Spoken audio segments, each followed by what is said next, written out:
Hello friends, welcome back to our channel. If you want to connect your Sonos speaker to your TV for better sound, you might expect it to be as simple as plugging in a cable, but depending on your Sonos model, the setup can be a little different.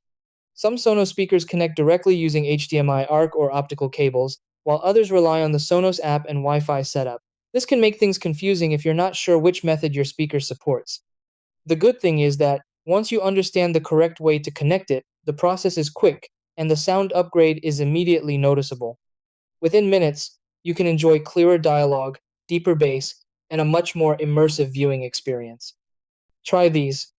Step 1. Check if your Sonos speaker supports HDMI ARC or optical connection.